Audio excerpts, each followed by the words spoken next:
Okay. Just pull up the intro.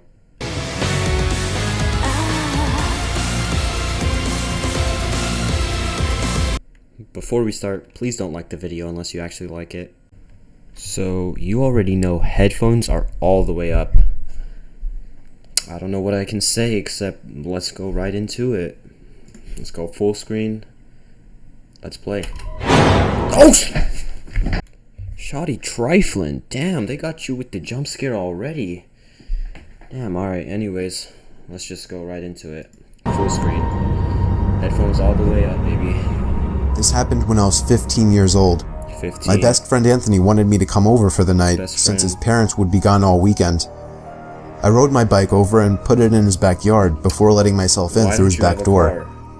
We played basically every video game he had, from FIFA all the way to Call of Duty, with popcorn and other junk food spilled out all over the floor.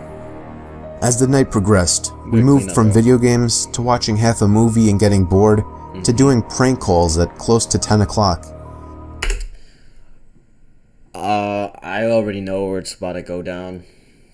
Prank call, they're gonna prank call the wrong person and boom. But let's just continue. Anthony made a few calls to different pizza places. When it was my turn, I just dialed a few random numbers in hopes to get someone at their house. On, say, my fourth attempt, I finally reached somebody.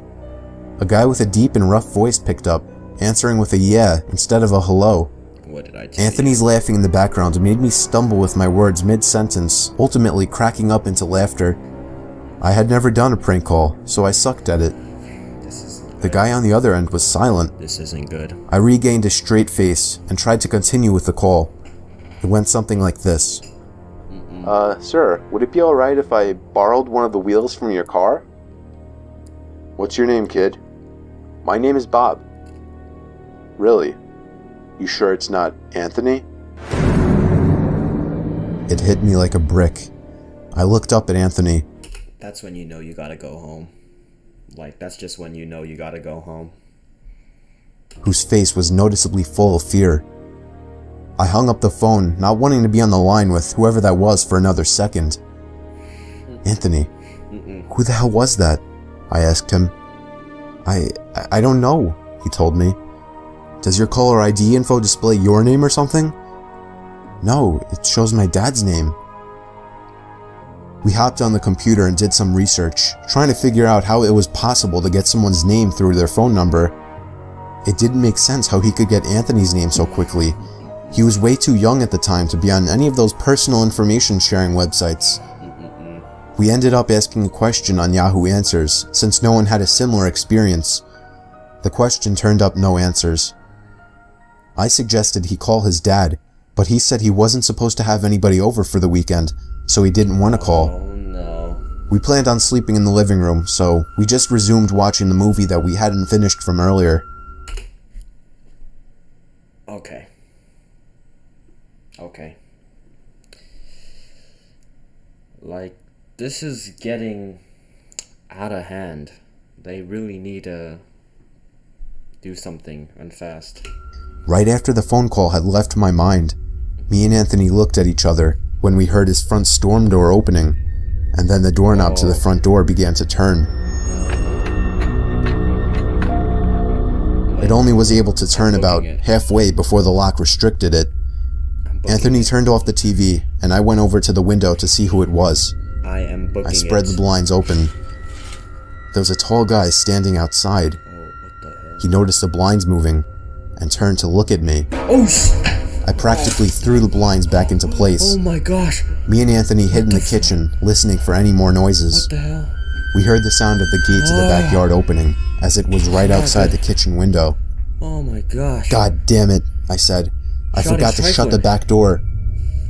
Anthony urged me to run and shut it. I made it to the hallway leading to his back door, and froze. There was a silhouette standing outside the back door. I don't think he noticed me, but he was surely looking into the house. He opened the door and stepped inside.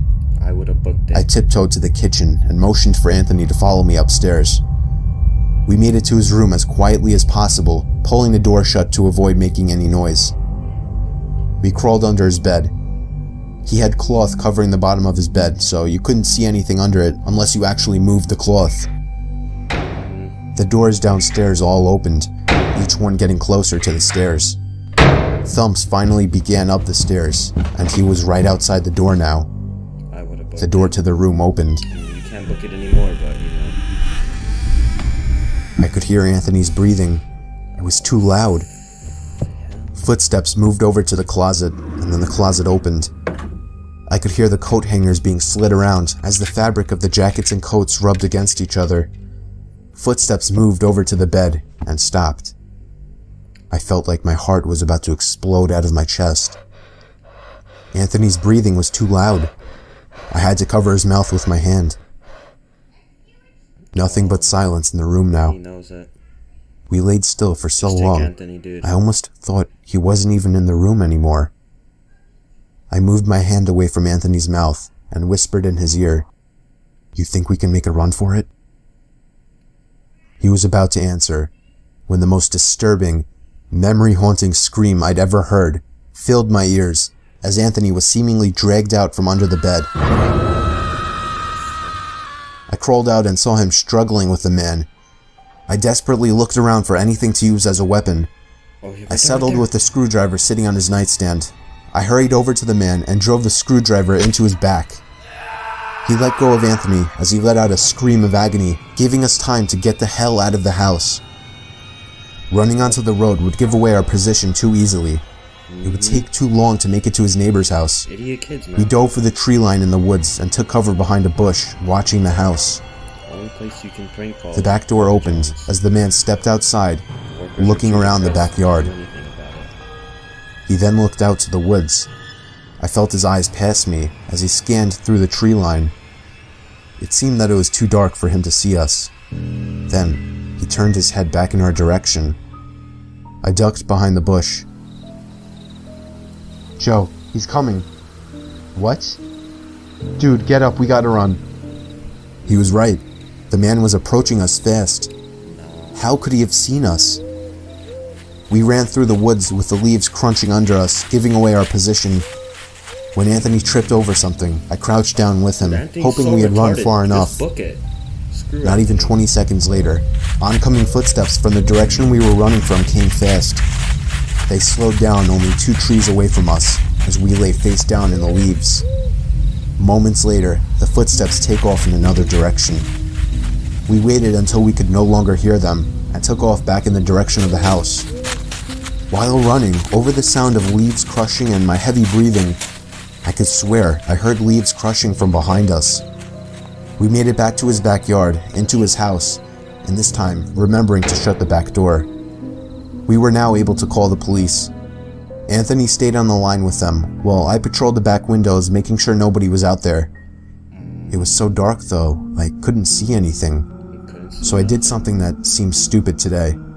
I turned on his backyard lights, and immediately in the distance, over by the woods, I saw him, standing in front of a big tree. He turned off back into the woods and disappeared out of sight. That was the last time me or Anthony ever saw him. I would be lying if I told you we heard the occasional knocks at our windows or something cliche. No, that was it. 5 years have passed and nothing has happened. Do I wonder if it was somehow linked to the prank call? Maybe. Does it make sense? It really was. Not really. But yeah, this was the story of how me and my still best friend Anthony almost died during a break-in. Well, now you know. The only place you can prank call is Papa John's. Idiots. Alright, that's it.